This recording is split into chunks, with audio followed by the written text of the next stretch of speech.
Hello friends, welcome to target in goal. तो friends, अभी तक हमने प्राचीन इतिहास में आयोग ने जो भी प्रश्न बनाए थे सारे एग्जाम्स में, प्रीवियस ईयर के जो भी एग्ज़ाम थे उनमें से जो प्रश्न थे उनको हमने देख लिया है। अब आज से हम पढ़ने वाले हैं मध्यकालीन इतिहास। तो मध्यकालीन इतिहास यानी मेडिवल हिस्ट्री से आयोग ने कौन कौन से प्रश्न पूछे हैं वो अब यहाँ पर हम पढ़ते हैं। तो देखिए, जो मध्यकालीन इतिहास है वो माना जाता है कि जब से भाई मुस्लिमों का आक्रमण हुआ तब से माना जाता है कि मध्यकालीन इतिहास हुआ, यह कहें कि प्रारंभ हुआ। तो मध्यकालीन इतिहास जो है वो 712 से शुरू होता है।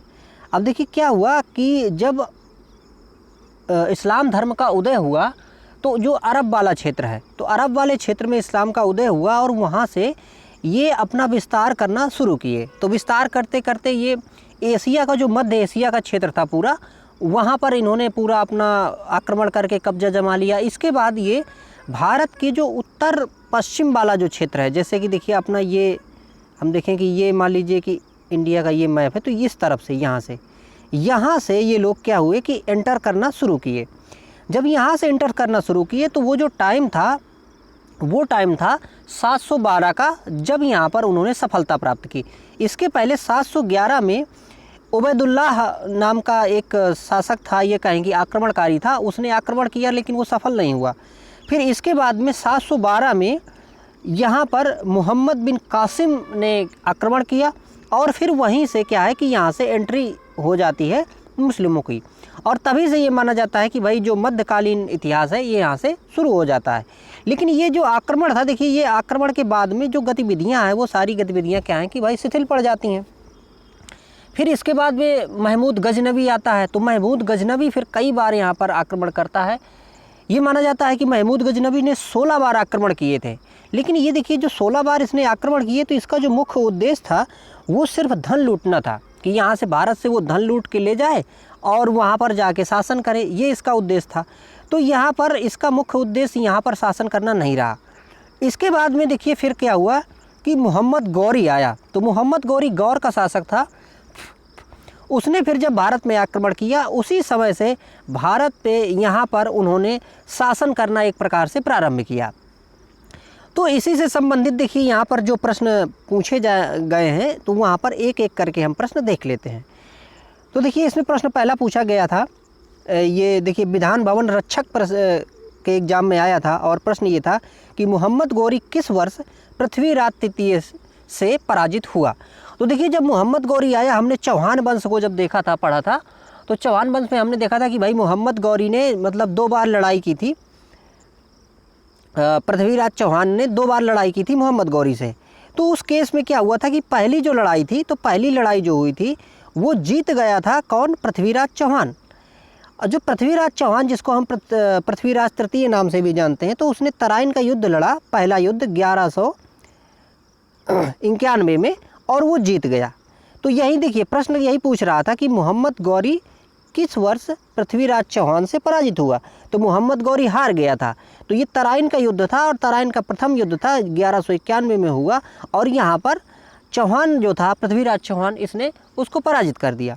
हालांकि दूसरा जो युद्ध होता है, दूसरे युद्ध में मोहम्मद गौरी पराजित कर देता है पृथ्वीराज चौहान को। और जैसा मैंने उसमें आपको कई चीज़ें बताई थी कि भाई पृथ्वीराज रासो जो चंद्रबरदाई द्वारा लिखित जो ग्रंथ है उसमें किस तरह से वर्णन किया गया है कि भाई वहाँ पर जाके फिर पृथ्वीराज चौहान ने उसको शब्दवेदी बाण से मार दिया था। और मैंने एक आपको ये भी कहानी मतलब सुनाई थी या बताई थी कि 4 बांस 24 गज अंगुल अष्ट प्रमाण तापर है सुल्तान मच्चू के चौहान। तो ये सारी जो चीज़ें थी, घटनाएं थी, पृथ्वीराज के चरित्र से जुड़ी हुई चंद्रबरदाई ने पृथ्वीराज रासों में उत्कीर्ण की थी या लिखी थी।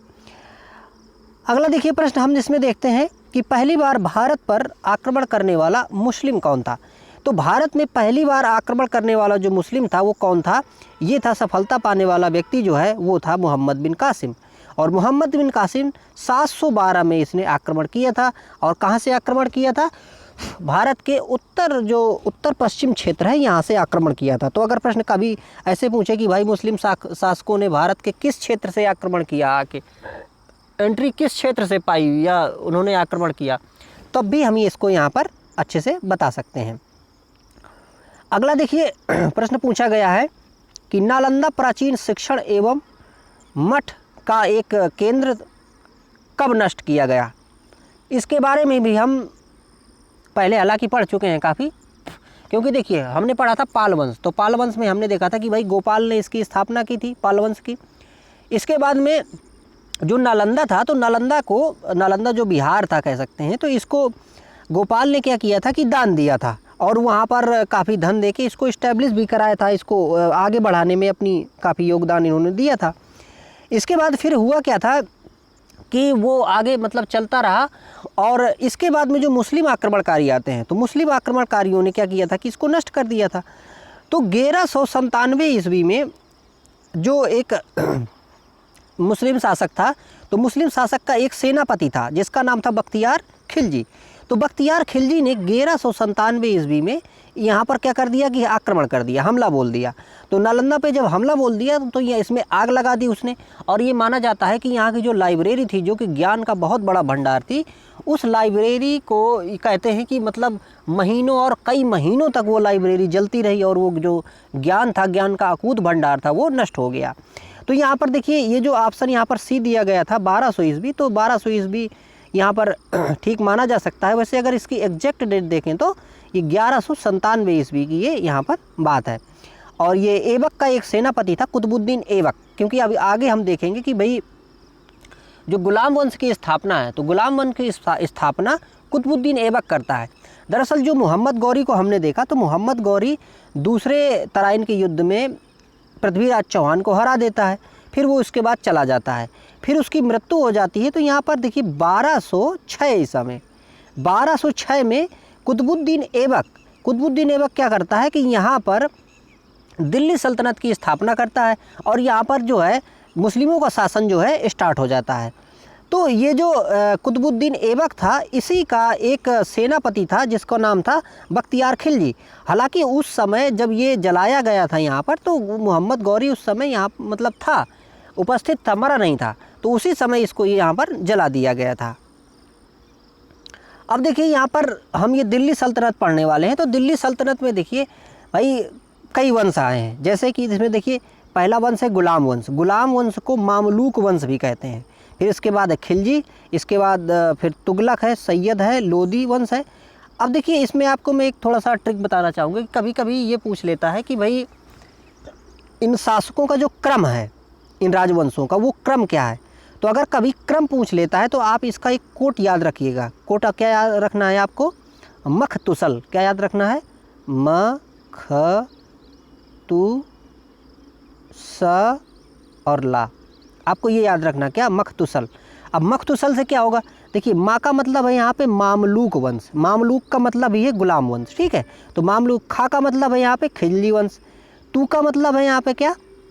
तुगलक वंश, और सा का मतलब सैयद वंश, और ला का मतलब यहाँ पर लोदी वंश। तो मखतुसल क्या याद कर रखना है? मखतुसल, मखतुसल। मखतुसल से हम इनका जो क्रम है पूरा दिल्ली सल्तनत का क्रम जो है वो याद करके रखेंगे। एक चीज़ और देखिए, यहाँ पर कभी आगे शायद प्रश्न आएगा भी कि भाई कौन दिल्ली सल्तनत में कौन सा ऐसा राजवंश है जिसने सबसे ज़्यादा समय तक शासन किया है और किसने सबसे कम समय तक शासन किया है। तो देखिए कैसे याद रखना है इसको।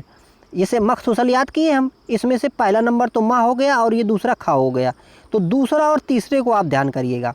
तो इसमें जो खा है मतलब खिलजी वंश है, तो खिलजी वंश ने सबसे कम समय तक शासन किया है। वहीं पर तुगलक वंश जो है, तो तुगलक वंश ने सबसे ज़्यादा समय तक शासन किया है।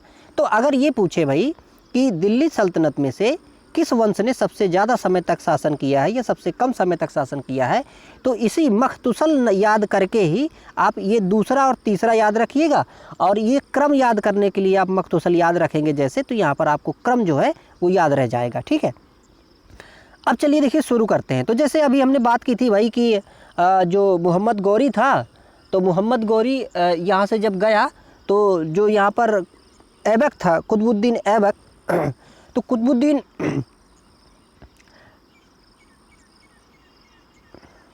कुतुबुद्दीन ऐबक को क्या कहा है कि यहाँ का शासक बना गया। शासक ऐसे बना गया देखिए कि ये जो गुलाम वंश नाम है, गुलाम वंश इसलिए नाम रखा गया है क्योंकि जो मोहम्मद गौरी था, तो मोहम्मद गौरी का गुलाम था कुतुबुद्दीन ऐबक, ठीक है।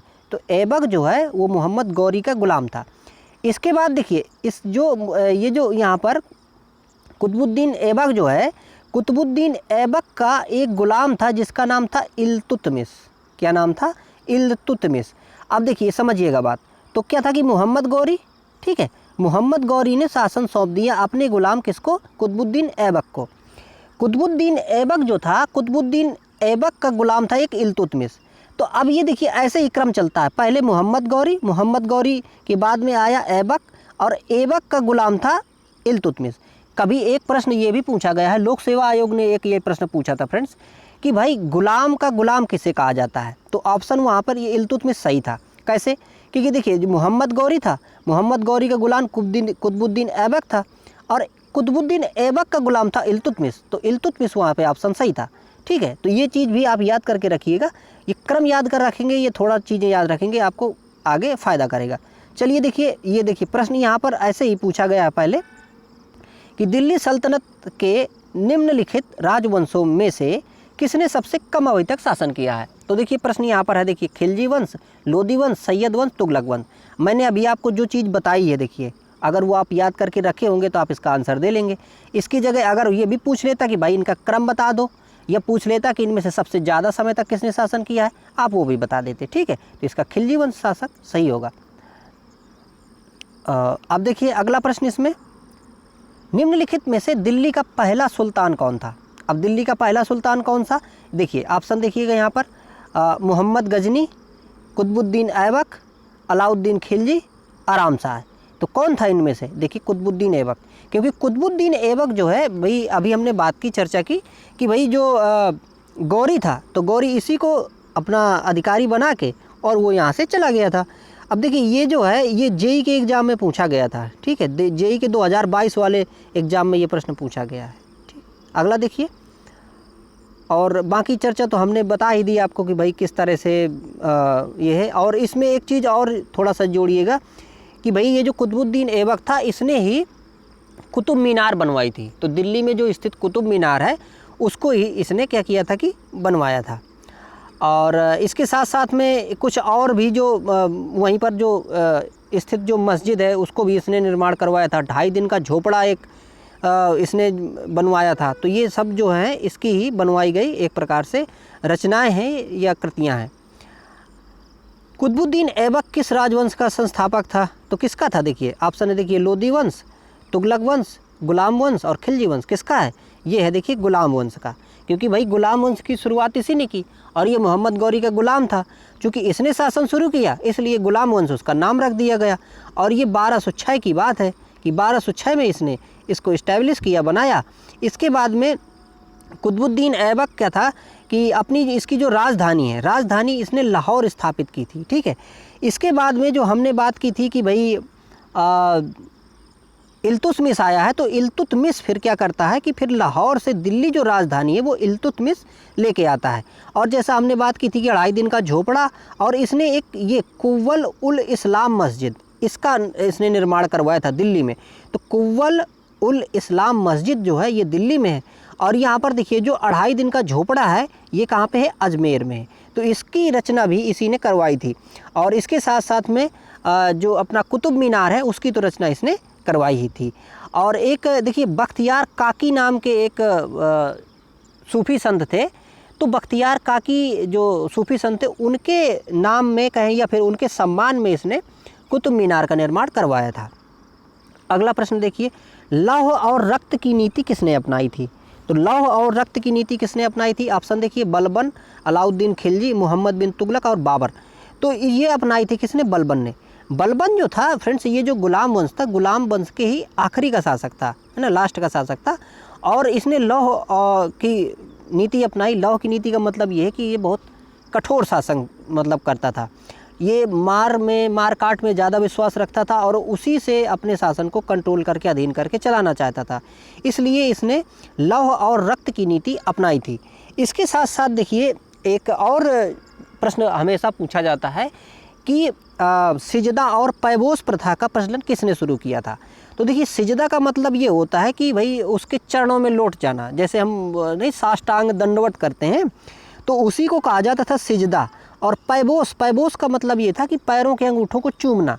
तो ये सिजदा और पैबोस, ये दो तरह की जो प्रथा है ये बलबन ने शुरू की थी।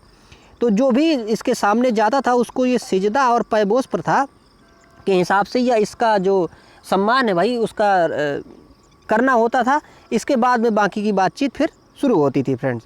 तो ये इसने अपनाया था और लौह और रक्त की जो नीति है ये बलबन ने शुरू की थी। अगला देखिए, किसके शासन में इब्न बतूता भारत आया। देखिए इब्न बतूता जो है, ये इब्न बतूता बगल में जूता पहने तो बोलता है चुर, ठीक है। तो ये इब्न बतूता जो था, ये कहानी मैं तो यूं ही मजाक में बोल गया लेकिन आपको याद करने में ये सहायता करेगी, ठीक है। तो इब्न बतूता ये किसके समय में आया था, ये मोहम्मद बिन तुगलक के समय में आया था।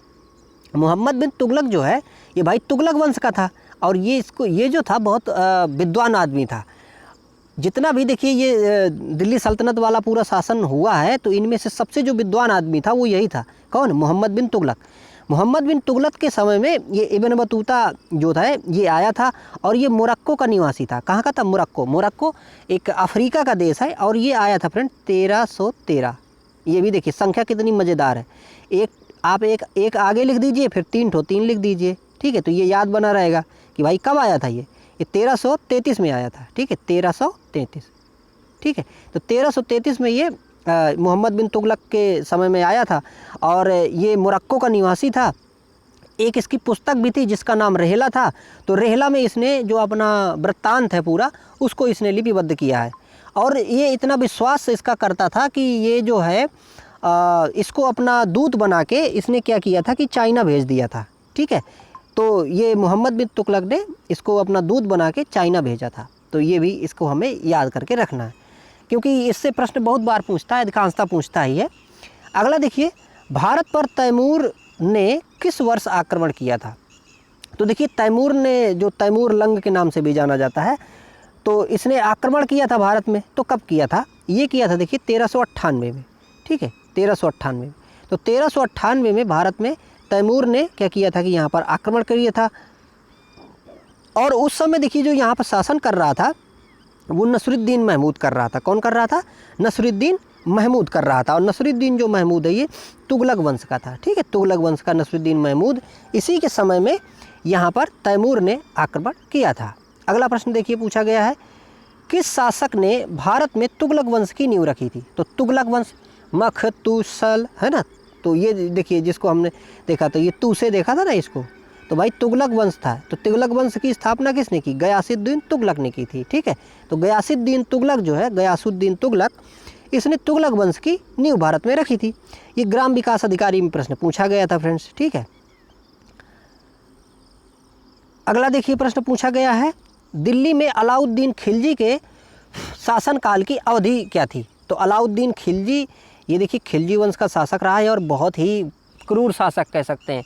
लेकिन इसने इतना ज़्यादा नियंत्रण करके रखा था, बाज़ार व्यवस्था को इसने इतनी अच्छे ढंग से चलाया था कि ये क्या करता था कि अपने सैनिकों को देखिए ज़्यादा वेतन तो नहीं देता था लेकिन उनके लिए सुविधा देता था। जैसे अगर कोई सैनिक है तो मान लीजिए बाज़ार में अगर वो कुछ खरीदने जाएगा ना तो उसको जो भी सामान मिलेगा वो कम दामों में मिलेगा। जैसे हालांकि हम भी देखिए अपने देश में क्या करते हैं, सैनिकों के लिए एक अलग सी कैंटीन की व्यवस्था और ये व्यवस्थाएं करते हैं। उसमें क्या होता है कि उनको जो भी चीज़ें खरीदनी होती हैं वो कम दाम में मिलती हैं। हालांकि सैनिकों का देखिए जो वेतन है, मूल वेतन है, वो कम होता है। इसी तरह से यहाँ पर अलाउद्दीन खिलजी ने क्या किया था कि भाई बहुत कमाल का यही काम किया था उसने कि बाज़ार नियंत्रण जो है बहुत अच्छे से किया था। इसके साथ साथ में भूमि से जो कलेक्ट किया जाता था धन, उसको इसने इतने बढ़िया से कलेक्ट किया था ताकि ये अपने राज्य को बहुत सुदृढ़ कर सके, मजबूत कर सके। तो इसका देखिए यहाँ पर भाई वो पूछ रहा था कि भाई कितने समय तक इसने राज किया है। तो यहाँ पर देखिए ये 1296 से लेके 1316, ठीक है, 1296 से लेके 1316 तक इसने क्या किया है कि दिल्ली में अपना शासन किया है। और देखिए अलाई दरवाज़ा एक ना जो दिल्ली में स्थित है, अलाई दरवाज़ा, इससे भी प्रश्न पूछ सकता है कभी। तो भाई अलाई दरवाज़ा जो है ये अलाउद्दीन खिलजी ने ही बनवाया था दिल्ली में। और ये जो कह सकते हैं कि कला की दृष्टि से काफ़ी उत्कृष्ट है, इसलिए अलाउद्दीन द्वारा बनाया गया अलाई दरवाज़ा जो है काफ़ी महत्वपूर्ण है। तो इसको भी आप याद रख सकते हैं। इसके साथ देखिए इसने जो कुछ अपनी विजय जो की थी, तो जिसमें देखिए गुजरात विजय है, रणथंभौर की विजय है, चित्तौड़ का आक्रमण है, मालवा का आक्रमण है, सिवान और जालौर, इन सभी जगहों पे इसने आक्रमण किया था। और जो रानी पद्मावती की जो कहानी है, पद्मावती और ये सब, ये इसी से जुड़ी हुई है। पद्मावत एक ग्रंथ है, वो भी इसकी कहानी को कहीं ना कहीं मतलब जोड़ता है। तो ये था यहाँ पर क्या, अलाउद्दीन खिलजी।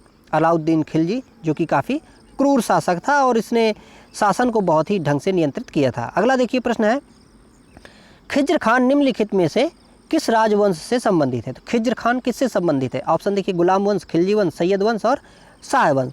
तो ये सैयद वंश से संबंधित है। ठीक है, खिज्र खान जो है ये सैयद वंश से यहाँ पर जुड़ा हुआ है। और यहाँ पर देखिए जो दिल्ली सल्तनत में सैयद वंश है, तो सैयद वंश ये 1414 से लेके यहाँ पर 1451 तक रहा है। और खिज्र खान जो है, खिज्र खान ही इसकी स्थापना यहाँ पर सैयद वंश की थी। आगे फिर जो और इसके साथ में जो लोग रहे उन्होंने शासन किया था। अगला देखिए प्रश्न पूछा गया था, भारत में सिकंदर लोदी का शासनकाल कब से कब तक था? सिकंदर लोदी, तो कौन सा वंश हो गया? देखिए लोदी वंश हो गया। ठीक है, तो लोदी वंश का जो शासन था, जिसमें से सिकंदर लोदी का शासनकाल था, वो है देखिए 1489 से 1517। 1489 से 1517 तक इसका यहाँ पर कालक्रम था। तो फ्रेंड्स, इसमें से दिल्ली सल्तनत से इतने ही प्रश्न पूछे गए हैं प्रीवियस ईयर में। हमने इसका जितना संभव हो सका है उतना डिस्क्रिप्शन भी देखा है, और आई होप आपको ये चीज़ें इम्पोर्टेंट लगेंगी। क्या इम्पोर्टेंट ये हैं ही फ्रेंड्स, ये तो हमें याद ही होना चाहिए। तो इसको देखते रहिए, अपना नॉलेज बढ़ाते रहिए और एग्ज़ाम को आप अच्छे से क्रैक करिए। Thank you for watching.